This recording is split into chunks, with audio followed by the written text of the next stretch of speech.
Students, welcome to my channel. My name is Shalini.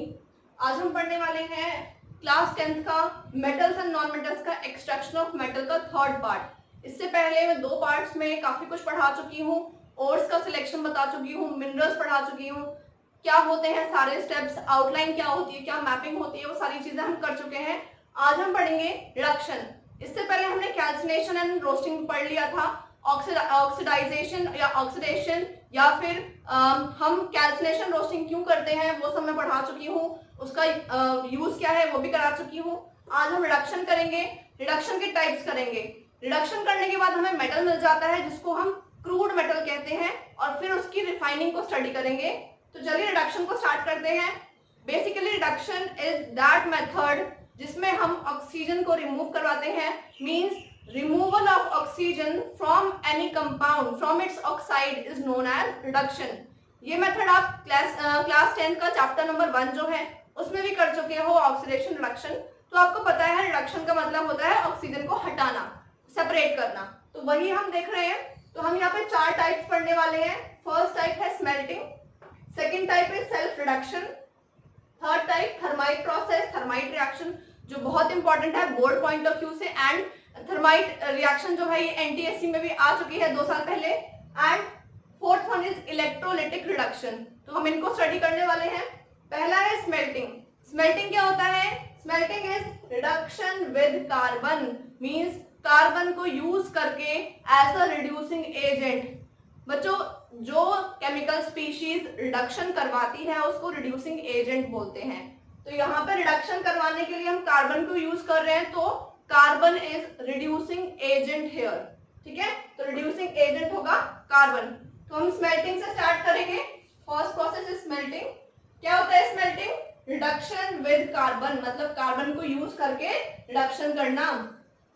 Eight temperature higher than its melting point, melting point से ज्यादा temperature आपको लेना है, यहाँ पे हाई टेम्परेचर पे करवाना है ये प्रोसेस।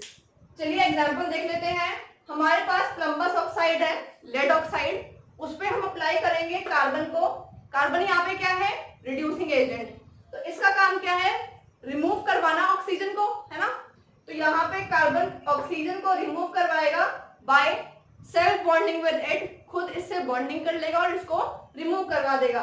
तो अब रिएक्शन में देखो, प्रोडक्ट साइड में कार्बन के साथ ऑक्सीजन का बॉन्ड बन गया है, मींस कार्बन मोनोऑक्साइड का फॉर्मेशन हो गया है। देख रहे हो आप यहाँ पे, मींस कार्बन और ऑक्सीजन का बॉन्ड बन गया है, कार्बन मोनोऑक्साइड फॉर्म हो गई है। और क्या रिलीज हुआ यहाँ पे? Lead metal. हमें यही चाहिए था, हमें क्रूड मेटल ऑब्टेन करना था। सेकेंड रिएक्शन है लेड ऑक्साइड। अगर दोबारा से हम दूसरा मॉलिक्यूल लेते हैं और उसके साथ में यही रिलीज हो चुकी कार्बन मोनोऑक्साइड अगर रिएक्ट कर जाए तो क्या होगा? CO2 बन जाएगा, फिर से 1 atom of lead is obtain. मतलब कि 2 मॉलिक्यूल PbO के रिड्यूस हो सकते हैं, एंड हमें एक मॉलिक्यूल कार्बन मोनोऑक्साइड का मिलेगा एंड दूसरा मॉलिक्यूल कार्बन डाइऑक्साइड का मिलेगा। एंड हमने अबव एरो लगाया है यहाँ पे, अपवर्ड एरो। इट मींस यहाँ पे क्या हो रहा है? CO2 या CO रिलीज हो रही है एटमॉस्फेयर में। ठीक है, दिस इज स्मेल्टिंग। और स्मेल्टिंग कहाँ करी जाती है बेटा?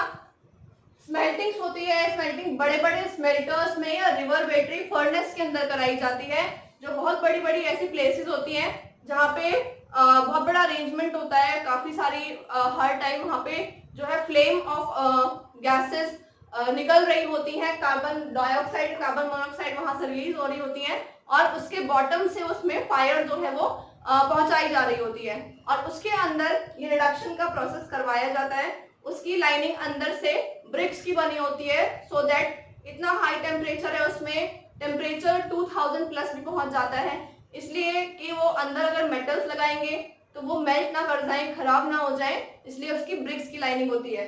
तो रिवर्बरेटरी फर्नेस में कराया जाता है स्मेल्टिंग प्रोसेस। सेकेंड है हमारे पास Fe2O3 और 3 कार्बन, इसको अगर हम ऐड कराएंगे, अगेन कार्बन को यूज करा रहे हैं। कार्बन किस फॉर्म में यूज करवाएंगे? कार्बन यहाँ पे चारकोल की फॉर्म में यूज होगा, चारकोल यूज करेंगे। ठीक है, चारकोल या कोल यूज करेंगे। तो चारकोल या कोल अगर रिएक्ट करता है Fe2O3 से, Fe2O3 क्या होता है? इट इज हेमेटाइट ओर, या फिर आयरन का ऑक्साइड है ये रिएक्ट कर जाएगा तो क्या बनेगा? आयरन और अगेन कार्बन मोनोऑक्साइड। फिर ये कार्बन मोनोऑक्साइड एक और मॉलिक्यूल से रिएक्ट करती है, again CO2 will be produced and हमारे पास यहाँ पे आयरन मेटल मिल जाएगा, हमें क्रूड आयरन ऑब्टेन हो जाएगा, जैसे ऊपर वाले एग्जांपल में क्रूड लेड ऑब्टेन हो रहा था। तो this is the first process जिसको हम कहेंगे स्मेल्टिंग। स्मेल्टिंग में हमने क्या यूज किया रिड्यूसिंग एजेंट की फॉर्म में? We have used charcoal. We have used charcoal in this like this, ठीक है। Charcoal as a reducing agent हमने यूज किया है रिडक्शन करवाने के लिए। नेक्स्ट चलते हैं हम लोग थर्माइट प्रोसेस पे। थर्माइट प्रोसेस बहुत इंपॉर्टेंट है, CBSE में आपके आ सकता है, एग्जाम में, बोर्ड एग्जाम में आ सकता है। इसकी रिएक्शन आपने बहुत अच्छे से करनी है, ठीक है। चलिए स्टार्ट करते हैं इसको। थर्माइट प्रोसेस होता है जिसमें हम कुछ मेटल्स को एज अ फ्यूल लेते हैं, क्योंकि उनकी हीट की हमें जरूरत होती है। और इस रिएक्शन का यूज कहाँ पे होता है? जहाँ पे रेलवे ट्रैक्स में क्रैक आ जाता है। रेलवे ट्रैक जो पटरियां होती हैं ट्रेन की, उन पे अगर क्रैक्स आ जाए तो उसको फिलिंग करने के लिए वहां पे लिक्विड मेटल डाला जाता है, लिक्विड मेटल या मोल्टन मेटल। तो वो इसी फॉर्म में डाला जाता है। देखते हैं क्या हो रहा है। एल्यूमिनियम, मैग्नीशियम और titanium are some metals which are used as fuels. उनको फ्यूल की तरह हम यूज करेंगे, ठीक है, उसको हीट प्रोड्यूस करने के लिए यूज करेंगे। Second point is aluminium is most common because of its high boiling point. Aluminium का बॉइलिंग पॉइंट बहुत ज्यादा होता है तो हम उसको यूज कर रहे हैं यहाँ पे। And it is highly exothermic, इसमें बहुत ज्यादा हीट निकलती है। एक्सोथर्मिक है ये, हाईली एक्सोथर्मिक, ठीक है। तो ये प्रोसेस किस तरह होता है? यहाँ पे हम ऑक्साइड और लेंगे, उसमें मेटल पाउडर जो है थर्माइट उसको ऐड करवाएंगे, मेटल का पाउडर जो हम एज अ फ्यूल ले रहे हैं। और साथ में मैग्नीशियम पाउडर, बेरियम पेरोक्साइड जो है उसको हम इग्निशन मिक्सचर के फॉर्म में लेंगे। Now what is ignition mixture? Ignition mixture वो होता है जो इग्निशन टेम्परेचर तक ले जाता है। इग्निशन टेम्परेचर मतलब जिस टेम्परेचर पे बर्निंग स्टार्ट हो जाए या हमारा प्रोसेस स्टार्ट हो जाए। आप जानते हो पेपर बर्न हो सकता है, बट क्या हम रेगुलर में पेपर जलना स्टार्ट हो जाता है अपने आप? नहीं, पेपर को जलने के लिए हमें उसको एक टेम्परेचर सेट करके देना होता है। मींस उसमें या तो आप मैच स्टिक लगाते हो या उसको ऑलरेडी फायर जहाँ पे वहां लेकर के जाते हो, तब वो बर्न होता है। मींस आपको उसे इग्निशन टेम्परेचर तक पहुंचाना है। तो ये सब हम किसके अंदर लेते हैं? हम एक स्टील कंटेनर के अंदर लेते हैं और जिसको सैंड के ऊपर रखते हैं, क्योंकि उसमें बहुत हीट रिलीज हो रही होती है, तो किसी और चीज पे डायरेक्टली हम नहीं रख सकते हैं। उसके बाद ये सारी चीजें मिक्स कर दी जाती हैं और इसका रिजल्ट क्या होता है? Large amount of heat produce. बहुत सारे अमाउंट में हीट प्रोड्यूस होती है, इसी हीट को हमें यूज करना होता है। तो रिएक्शन किस तरह से होगी हमारी? हमने यहाँ पे लिया ore, this is our oxide ore, Fe2O3 हमने लिया है सॉलिड फॉर्म में, ब्रैकेट में S लिखा है, मतलब सॉलिड है ये। और इसके साथ में हमने एल्यूमिनियम यूज किया जो सॉलिड फॉर्म में है, तो हमने मेटल पाउडर लिया है। बच्चों ये भी एक टाइप की डिस्प्लेसमेंट रिएक्शन हो रही है और एल्यूमिनियम यहाँ पे रिड्यूसिंग एजेंट का काम कर रहा है। रिड्यूसिंग एजेंट मतलब वो एलिमेंट जो रिडक्शन करवाए, मतलब जो ऑक्सीजन को ले जाए, रिमूवल ऑफ ऑक्सीजन करवाए। तो अब देखो एल्यूमिनियम यहाँ पे ऑक्सीजन को ले जाने के लिए आया है और आयरन जो है वो रिड्यूस हो जाएगा। अब देख लो प्रोडक्ट साइड में आयरन रह गया, ठीक है, और वो भी किस फॉर्म में? लिक्विड फॉर्म में मिला है, क्योंकि इतनी ज्यादा हीट थी कि वो मेल्ट हो गया। इतना कि मेल्ट होने के बाद में जो ये स्टील कंटेनर में से नीचे एक होल होता है जिसमें से मेल्ट फॉर्म में आयरन निकल रहा होता है और उसको हम यूज कर लेते हैं रेलवे ट्रैक को ज्वाइन करने में और वो वहां पे सेट हो जाता है। वहां पे हम लोग उसके साइड में जो है उसी शेप का की मेल्ट होने के बाद जो आयरन निकले वो उसी शेप में सेट हो जाए, इसलिए हम लोग क्या लगाते हैं वहां पे साइड में हेल्प करने के लिए शेप लगा देते हैं, ताकि वो उसी शेप में बाद में ड्राई होने के बाद उसी शेप में आ जाए। तो आयरन निकलेगा लिक्विड फॉर्म में जो रेलवे ट्रैक को ज्वाइन करेगा, ठीक है। और साथ में एल्यूमिनियम जो रिड्यूसिंग एजेंट था वो ऑक्सीजन को लेकर के चला गया और उसने क्या बना दिया? Al2O3। और साथ में निकली है बहुत ज्यादा अमाउंट ऑफ हीट निकली है, इसको हम कहेंगे हीट इज इवॉल्व्ड, ठीक है। तो गोल्डस्मिथ एल्यूमिनोथर्मिक रिडक्शन भी कहते हैं इसको। इट इज गोल्डस्मिथ एल्यूमिनोथर्मिक रिडक्शन इसका टेक्निकल नेम है, एंड वैसे शॉर्ट फॉर्म में इसको हम कह देते हैं थर्माइट प्रोसेस, ठीक है। This is the complete thermite process and इसका यूज क्या है? In joining the cracked railway tracks लिख लेते हैं यहाँ पे, जॉइन क्रैक्ड रेलवे ट्रैक्स, यहां पे इसका यूज होता है। ठीक है, तो this is the complete thermite process.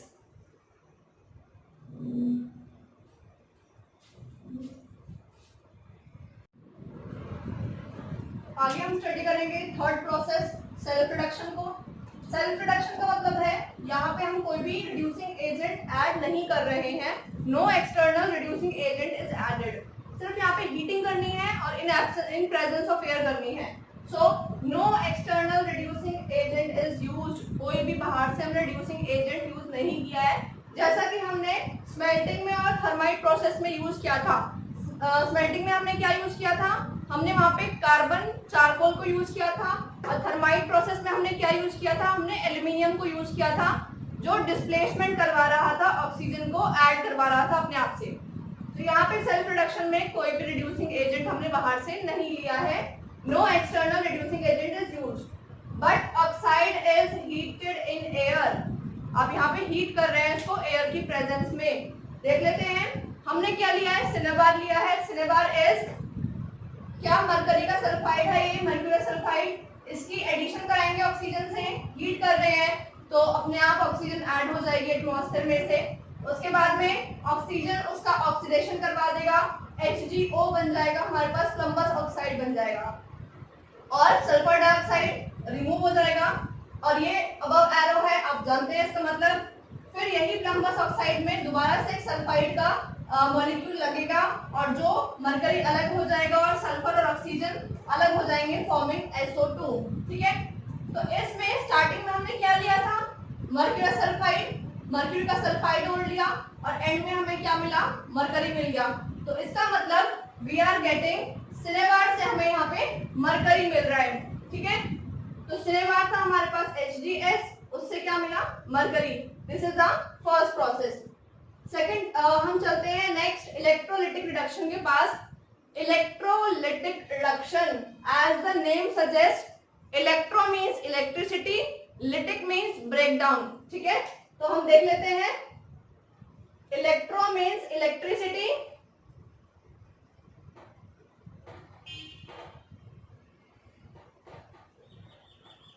and lytic means या lysis means breakdown।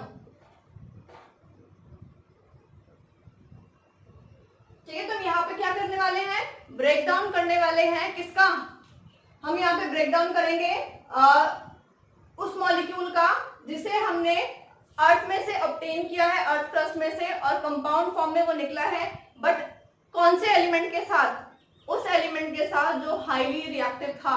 Highly reactive, मैंने आपको जब वो फ्लो चार्ट टेबल बताई थी, उस फ्लो चार्ट टेबल को आप देख सकते हैं, उसमें हमने कहाँ पे इलेक्ट्रोलाइटिक रिडक्शन मेथड लिखा है, हमने वहां लिखा है जहां पे एलिमेंट्स हाईली रिएक्टिव वाले हैं। तो आप फ्लो चार्ट को देखो, उसमें पहला पार्ट था हाईली रिएक्टिव एलिमेंट्स, उनके साथ हमने लिखा था कि हम इलेक्ट्रोलाइटिक रिडक्शन करवाएंगे। तो हमारा रिडक्शन का मेथड ये रहेगा उन मेटल्स के लिए, लाइक सोडियम, पोटेशियम, उनके लिए। ठीक है, तो हमारे पास यहाँ पे क्या है, सोडियम है, हम देख पा रहे हैं। बस हमें क्या करना है, सोडियम क्लोराइड को या तो मोल्टन फॉर्म में लेंगे, या हम उसको फ्यूज फॉर्म में लेंगे, एक्वस फॉर्म में लेंगे। मोल्टन का मतलब लिक्विड कर देना, या फिर हम उसको फ्यूज फॉर्म मतलब एक्वस फॉर्म में ले लेंगे, सो दैट उसके आयंस सेपरेट हो जाए। आप जानते हो वाटर में डिप करने के बाद it will dissociate into Na+ and Cl- like this. तो highly reactive metals are reduced by passing electric current. अब इनमें पास करेंगे हम electric current into its molten solution, metal is liberated at cathode। हमें metal कहाँ मिलने वाला है, कैथोड पे मिलने वाला है। कैसे, वो देखते हैं कैसे मिलेगा, स्टार्ट करते हैं। चलिए, NaCl है मोल्टन, क्या डिसोसिएट करा उसने, Na+ and Cl-, means electrolytic tank में, जैसे टैंक होता है इलेक्ट्रोलिटिक टैंक, आपने चैप्टर 1 में पढ़ा होगा, सेल होता है एक इस तरह से, इसके अंदर सॉल्यूशन होगा। तो सॉल्यूशन हमने लेना है NaCl का। ठीक है, उसके अंदर NaCl अपने आप डिसोसिएट हो जाएगा, Na+ एंड Cl- फॉर्म करेगा। क्लियर है। अब Na+ having the positive charge cation will move towards cathode, cathode पे जाएगा। तो कैथोड पे कौन सा चार्ज होगा? अगर प्लस वाली चीज वहां पे आई है, इसका मतलब कैथोड वाज नेगेटिवली चार्ज, इसके पास कैटायन आया है। तो कैटायन नेगेटिव इलेक्ट्रोड मतलब कैथोड के पास जाएगा, अट्रैक्ट होगा। तो कैथोड के पास सोडियम आ गया, उसको क्या मिला वहां पे जाने के बाद? उसको मिला इलेक्ट्रॉन। तो वो आया था वहां पे डिस्चार्ज होने के लिए। डिस्चार्ज मतलब डिस्चार्ज, अपना चार्ज हटाने के लिए।